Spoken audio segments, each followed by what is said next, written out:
ekonomi dan ilmu ekonomi. Ekonomi adalah ilmu sosial yang mempelajari aktivitas manusia yang berhubungan dengan produksi, distribusi, dan konsumsi terhadap barang dan jasa. Sedangkan ilmu ekonomi adalah ilmu yang mempelajari upaya-upaya untuk memenuhi suatu kebutuhan yang berguna untuk mencapai suatu kemakmuran. Assalamualaikum warahmatullahi wabarakatuh. Saya Nur Khalija. Di sini saya akan melanjutkan pembahasan tentang materi kelompok kami. Tadi sudah dibahas pertama kali oleh teman saya yaitu Ima mengenai tentang pengertian ekonomi dan ilmu ekonomi. Selanjutnya saya akan membahas tentang pembagian ilmu ekonomi.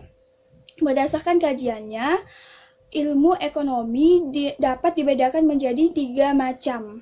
Yang pertama yaitu ilmu ekonomi teori, yang kedua yaitu ilmu ekonomi terapan, yang ketiga ilmu ekonomi gambaran. Ilmu ekonomi teori merupakan ilmu ekonomi yang kajiannya membahas tentang masalah-masalah ekonomi, menganalisa dan membuat kesimpulan tentang ekonomi.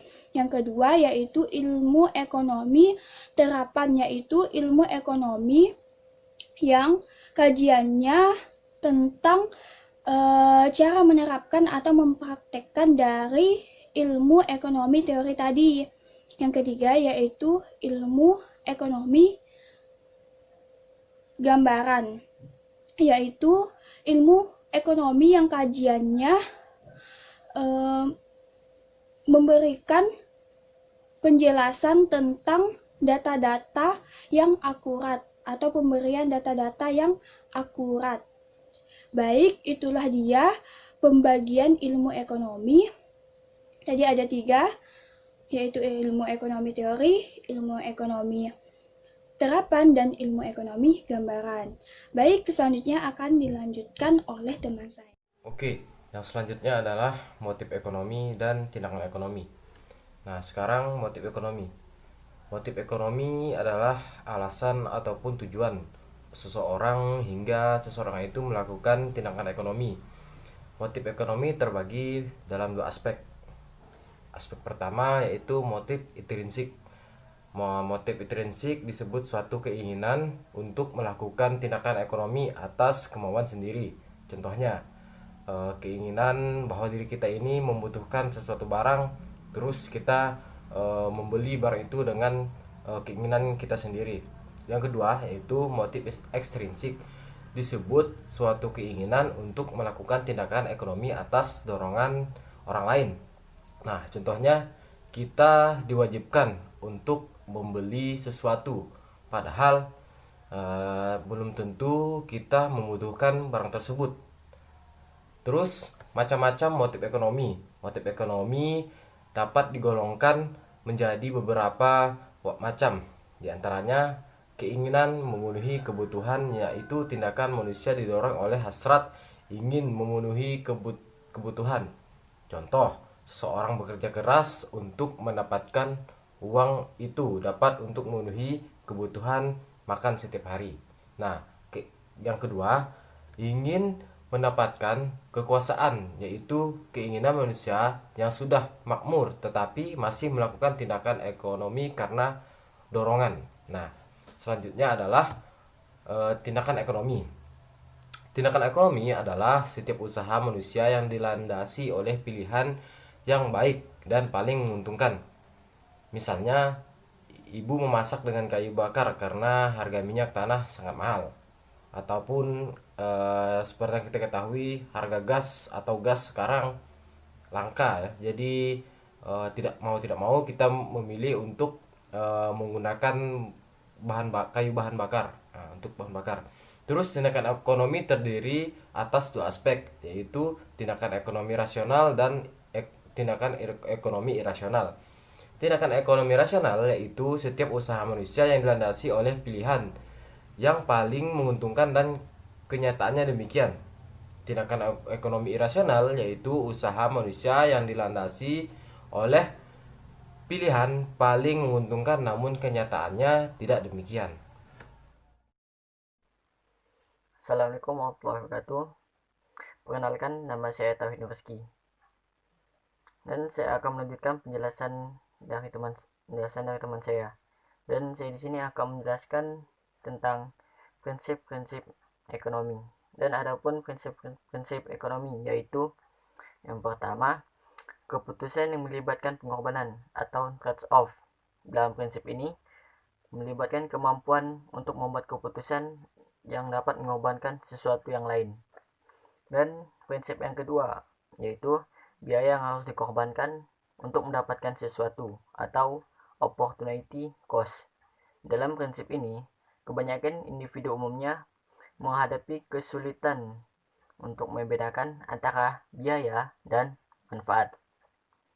Dan prinsip yang ketiga, yaitu orang berpikir rasional pada keuntungan atau marginality. Di dalam prinsip ini, seseorang akan berpikir secara rasional untuk mendapatkan keuntungan dan apa yang menjadi kerugian dari kesempatan yang dipilihnya.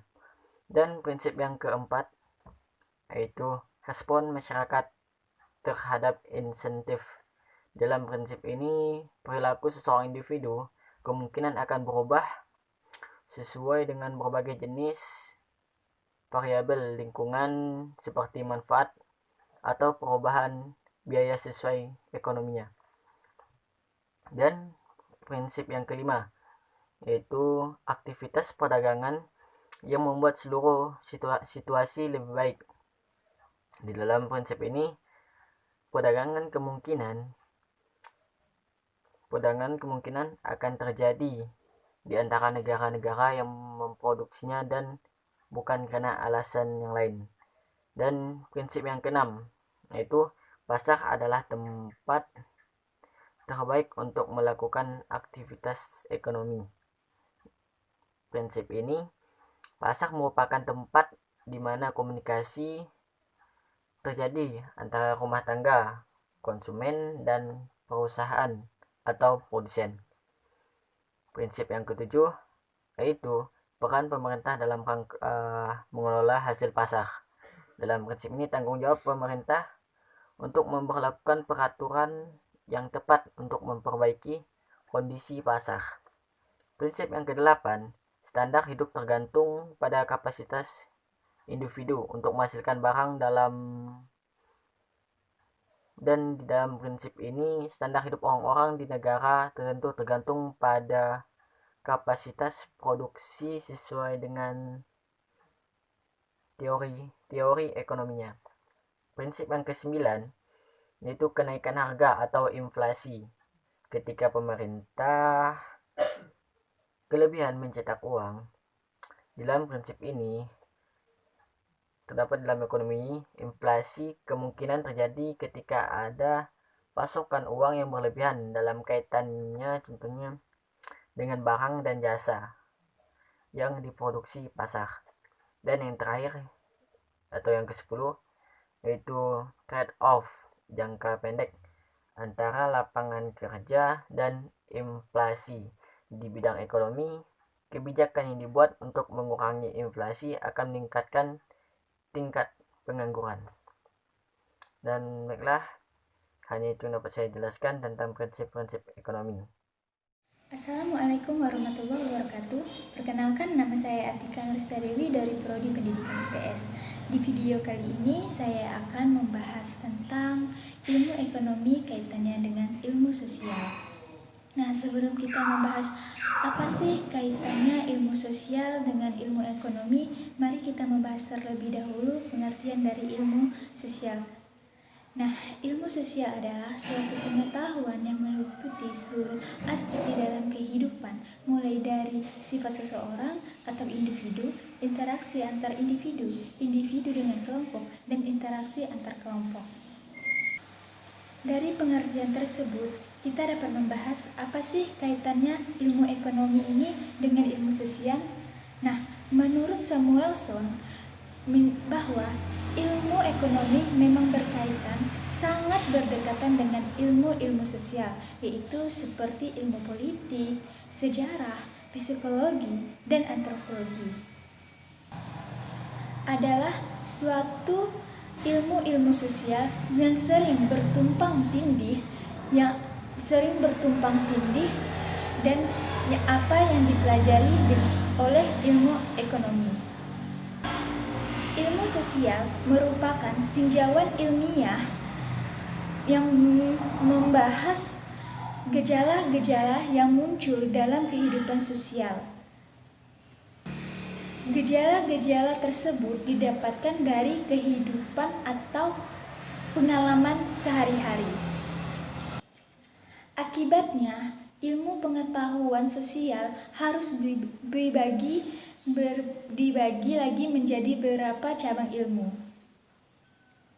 Nah, dari gejala-gejala yang ada tersebut, apa sih tugas dari ilmu ekonomi ini?